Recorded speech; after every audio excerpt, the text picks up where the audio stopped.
What was the black market in your school? Energy drinks in middle school.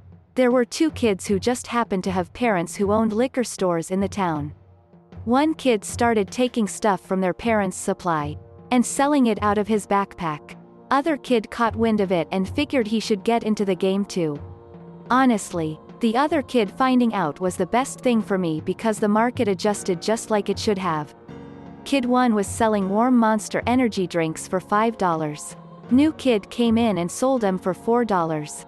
Kid 1 came back with $3.50 and they were like kinda cold lol. Eventually they both got caught and got in trouble, but I took advantage while they were around.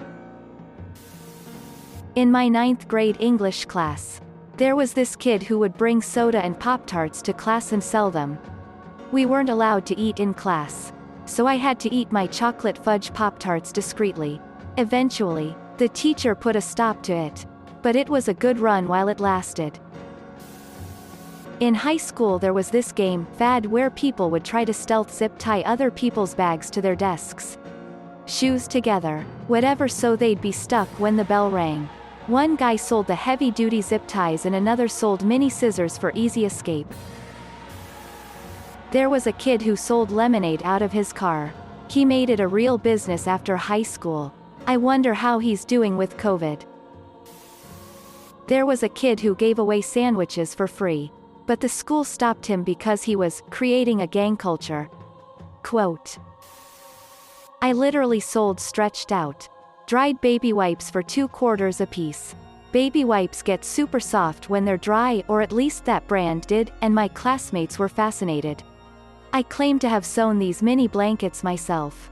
It worked for the entirety of 3rd grade before I got called out and cancelled in 4th.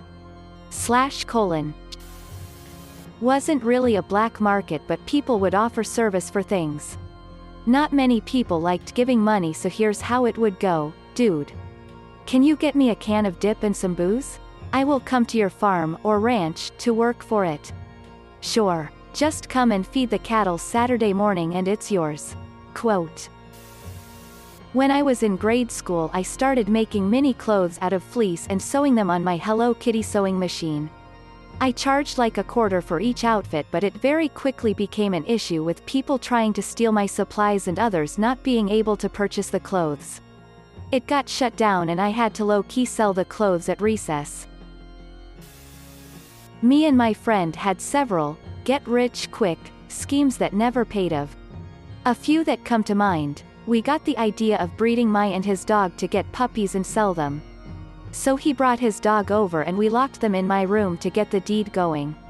After about 30 minutes we got talking and realized both our dogs were castrated. And males. So we dropped that plan. Second plan was when my older brother got a surround hi-fi stereo in his room. This was 1999, so that was still somewhat uncommon. Me and my buddy charged a fee for people to come and watch movies, cinema style, at my house. Third, when we found a dildo in the room of my friend's mother, we charged a fee for people to come and see his mom's dildo. One guy was literally running a convenience store out of his locker one year. One dude was selling Molly in gum packs. Some kids stole stuff from the school store and sold them online. I think it was stuff like graphing calculators. So I think they probably made a pretty penny. And speaking of graphing calculators, people traded games and programs for them. There was a rumor that people were selling public speeches too, but that's pretty boring. Trades of stolen goods shoplifted and stored in caches only a few knew about. Like a stash of porno mags and alternative comics in an artillery box buried under that kid Gary's sandbox. Or the petty cash stored in the knothole of an oak tree on the property of a guy who was rumored to shoot kids who snuck into his backyard via said oak tree. There were some suppliers for expendable things like caps for cap guns, illegal fireworks, M80s and the like, candy, cigarettes, and beer, mostly teens who needed the cash to buy things like pot. Our local pot supplier was also our local Boy Scout troop. Rumor has it, they were growing pot under the shady trees of the Scout Lodge, which was always in a state of disrepair. There were also pot fields in a local private property called Black Pond. which was a summer camp for rich kids during the summer, and boarding school for girls of the super rich the rest of the year. When I was in middle school, someone started selling crushed up Smarties that kids would snort. Aside from the actual illicit things like drugs and smokes, we had basically a forerunner to Uber Eats. Seniors who were allowed to leave during lunch break and had a car would go pick up lunch someplace for a fee. This was especially good if you had a free period before lunch, as you could run out, grab the food, and the customer had hot lunch from wherever at the start of lunch period. Back in elementary school, more specifically the last couple years, it was all about mechanical pencils. Having a lot of them was a symbol of power and wealth, and trades would occur based on how desirable the mechanical pencils were. However, if you had a really unique mechanical pencil, this was seen as even more powerful than having an abundance of mediocre ones. Theft would occur here and there, and this stirred up the tension.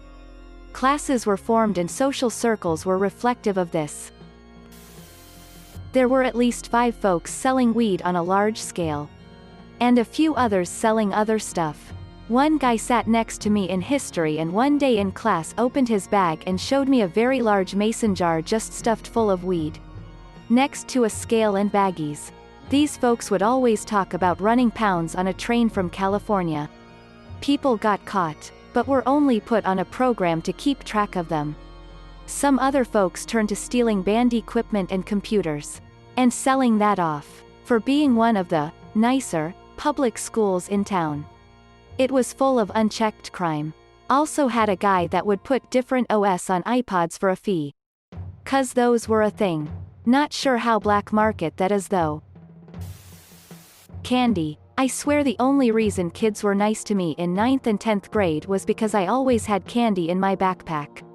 Also, in the psych ward, lifesavers. If your parents gave a shit, they'd bring you a bag and you'd get a Dixie cup full of them at break and trade flavors with other kids or share with your friends who didn't have any.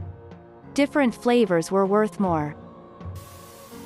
I think it was 5th grade and everyone started bringing in these homemade cinnamon toothpicks, usually in an old prescription bottle. I bet that wouldn't go over well today. Everyone was making them and sucking on them during class. Who had the best, etc. It was a fad that came and went. Wow, I'm surprised how popular this was.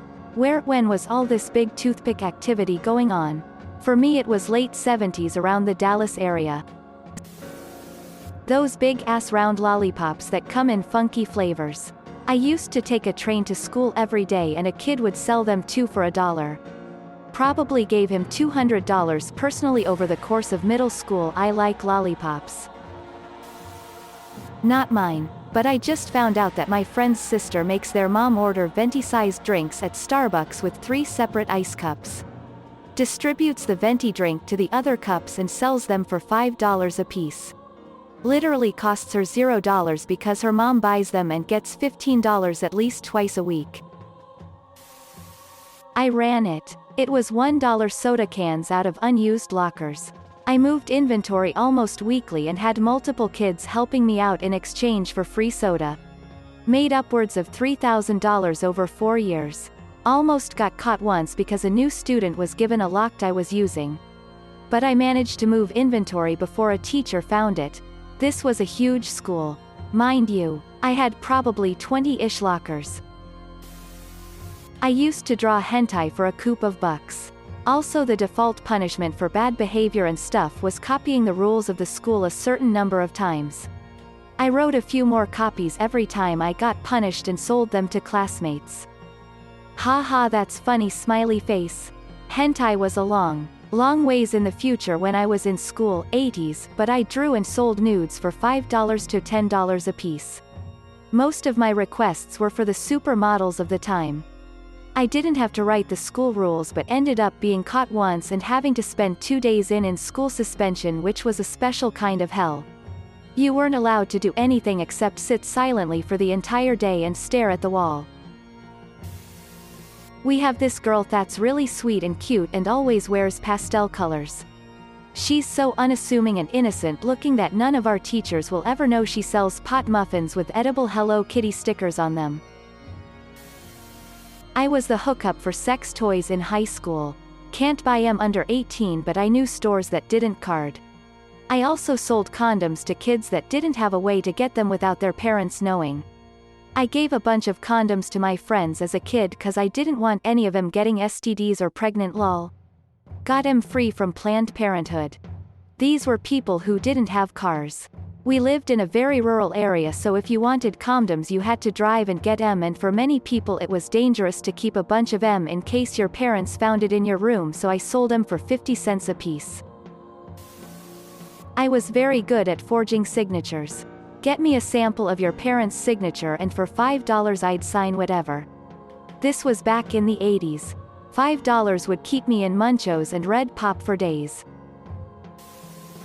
When I was in 4-H, my brother and I would sell lollipops as a fundraiser for our clubs. I would go through a bag of 25 in a few days just selling to kids on the bus. We initially got in trouble for selling stuff, but the principal then let us slide because it was for 4-H. And not just trying to make money. Also, when we started middle school we were amazed that they let you chew gum in class.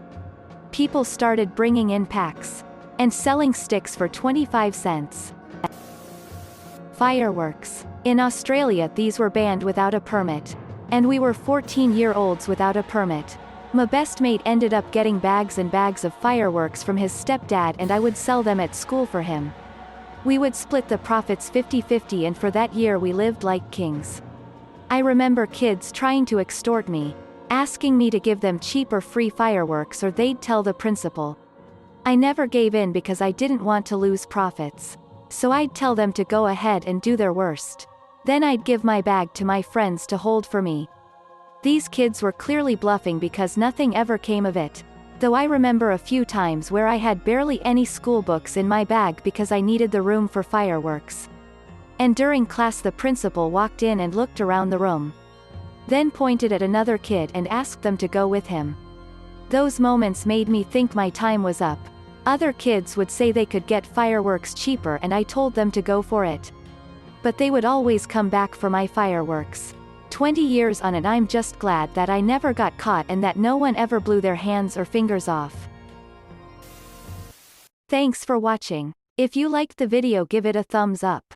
Don't forget to subscribe and hit the notification button. See you next time.